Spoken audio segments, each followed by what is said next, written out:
मंगल भवन अमंगल हारी, द्रवहु सुदशरथ अजिर बिहारी। जय श्री राम।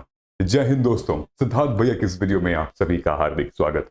आखिर 22 जनवरी ही क्यों वो तारीख चुनी गई जहां पर रामलला आएंगे, विराजेंगे अपने जन्मभूमि पे। आखिर 22 जनवरी को ऐसा क्या खास बात है, चलिए जानते हैं इस फटाफट छोटे से वीडियो में कि आखिर क्या है पूरा मामला। दोस्तों 22 जनवरी, वाई राम मंदिर विल बी इनॉग्रेटेड ऑन 22 जनवरी 2014। इसके कई रीजन हैं। पहली तो ये कि जब थोड़ा सा हमने गूगल रिसर्च किया तो ये पता चला कि भाई 10 जनवरी को उस टाइम के लगभग 5134 बीसी में, लगभग 5000 साल पहले, 5100 साल पहले 10 जनवरी के आसपास वो शुभ मुहूर्त हुआ था जब रामलला पैदा हुए थे, लगभग 12 बजे करीब के टाइम पे दोपहर में। और आपको पता ही है कि अयोध्या जो कि एक कैपिटल सिटी हुआ करती थी खोस्ता किंगडम की, वहां पर इक्ष्वाकु वंश में प्रभु श्री राम पधारे थे। लेकिन आज की ये जो 22 तारीख है वो इतनी इंपॉर्टेंट क्यों है? तो जो मंदिर के सबसे बड़े पुजारी हैं, जो मंदिर के कई सारे पुजारियों का जो समूह है वो बैठा और जब पंचांग निकाला, हिंदू कैलेंडर को जिसको पंचांग कहते हैं, उसमें 22 तारीख एक ऐसी तारीख थी जिसमें कई सारे बढ़िया शुभ नक्षत्र मिलकर सामने आ रहे थे। और सामने आ रहा था ये कि 22 जनवरी 2023 को रामलला की जो मूर्ति है वो उसका उद्घाटन होगा और विराजेंगे पहले फ्लोर पे, फर्स्ट फ्लोर पे जो राम मंदिर बन रहा है अयोध्या में। और इसका टाइम होगा, लगभग टाइम स्टार्ट होता है 11:51, सुबह 11:51 से लेकर लगभग 12:33 तक। ये बड़ी ही शुभ मुहूर्त है जिसको कहा जाता है अभिजीत मुहूर्त।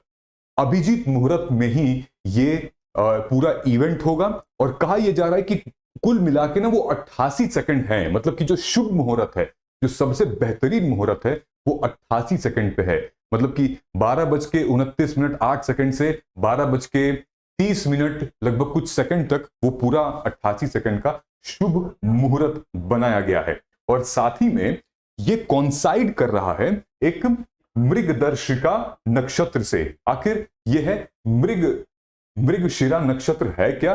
वो नक्षत्र जो कि 3:52 सवेरे सोमवार को, क्योंकि 22 तारीख को सोमवार है, तो जो गोधूली वेला है, जो एकदम सुबह सुबह का टाइम है, उस समय ये नक्षत्र स्टार्ट होगा और अगले दिन तक ये नक्षत्र मंगलवार तक चलेगा। अब इसमें क्या मतलब होता है इस नक्षत्र का? एक तो मैंने आपको बता दिया कि अभिजीत मुहूर्त, दूसरा ये मृगशिरा नक्षत्र है। मृगशिरा नक्षत्र का एक और मतलब होता है, मृगशिरा मतलब होता है मृग मतलब क्या होता है? हिरण। मृग मतलब ये होता है कि अपने हिरण की जो वो थी ना नाभि, तो जिसके पीछे पूरा बवाल हो गया था रामायण में, सीता जी ने कहा ले आओ।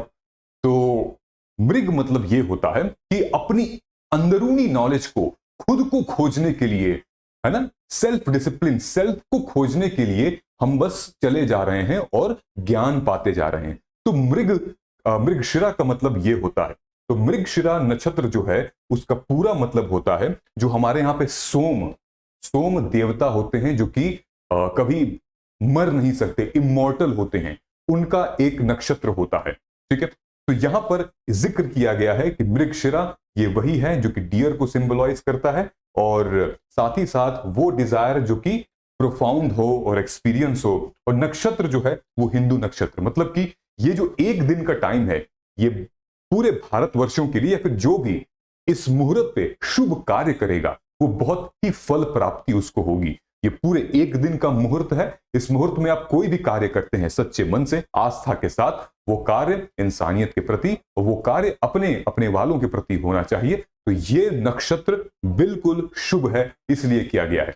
एक और इसका रीजन है जिसका मैं आपको अभी बताता हूं कि काफी तरीके के योग मिल रहे हैं। अब वो योग क्या है, अब आइए दिखाते हैं। लेकिन उससे पहले सिविल सर्विसेज एग्जाम्स में मेंटरशिप का बहुत बड़ा एंगल होता है। जैसे कि हनुमान अधूरे थे राम के बिना, अर्जुन अधूरे थे कृष्ण के बिना, चंद्रगुप्त मौर्य अधूरे थे चाणक्य के बिना, वैसे एक एस्पिरेंट अधूरा है एक मेंटोर के बिना।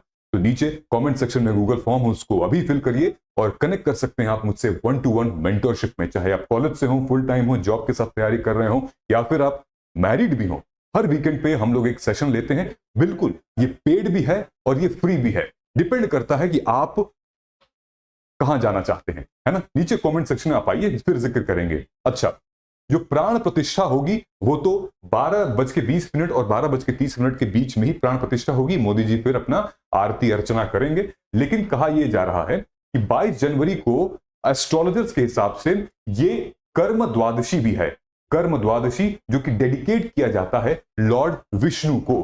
ये वो वक्त है जब लॉर्ड विष्णु ने जब कछुए का रूप धारण किया था, मतलब कि जब उस अवतार में वो आए थे, मत्स्य अवतार में आए थे, जब समुद्र मंथन वाली बात हो रही थी। तो ठीक है, इसलिए इस री इनकारनेशन को भी, क्योंकि राम जी भी कहीं ना कहीं विष्णु जी के एक इनकारनेशन है, ठीक है, अवतार हैं, इसलिए इसका भी एक बहुत बड़ा योग प्राप्त हो रहा है। और साथ में जो योग है, जैसे कि यहां पर अमृत सिद्धि योग, ये योग और सर्वथा सिद्धि योग, ये दोनों योग मिलकर अपने आप में एक बेहतरीन माहौल बनाते हैं।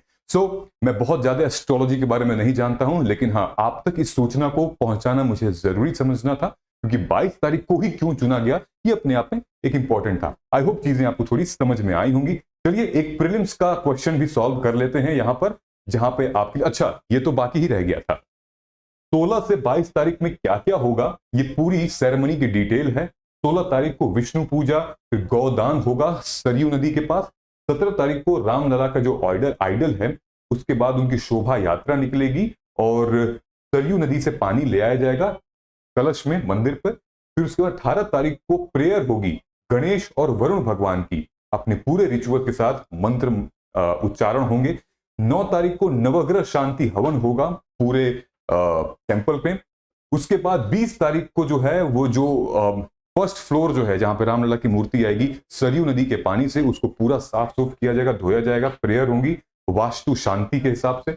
21 तारीख को रामलला का जो पूरा थ्रोन है उनको धुलाया जाएगा, नहलाया जाएगा लगभग 125 कलशों के साथ। और 22 तारीख को तो आपको पता ही है क्या होगा, प्राण प्रतिष्ठा होगा अभिजीत मुहूर्त में, है ना? यह है सवाल कि प्रीलिम्स के लिए ऑफ बजट बोरोइंग क्या होती है। तो इन दोनों में से अब सही जवाब कौन सा है? ऑप्शन 4 हैं। कमेंट करके नीचे आप बता दीजिएगा कमेंट सेक्शन में, नहीं तो कमेंट सेक्शन में मैंने गूगल फॉर्म पिन तो किया ही है और टेलीग्राम का लिंक भी पिन किया है, जहां पे इसका सही जवाब मेंशन है मेरे टेलीग्राम पे। वहां आइए, मुझे हाय बोलिए और फिर हम लोग आगे बढ़ते हैं। चलिए मिलते हैं अगले वीडियो में, तब तक जय श्री राम, नमस्कार, जय हिंद, जय भारत।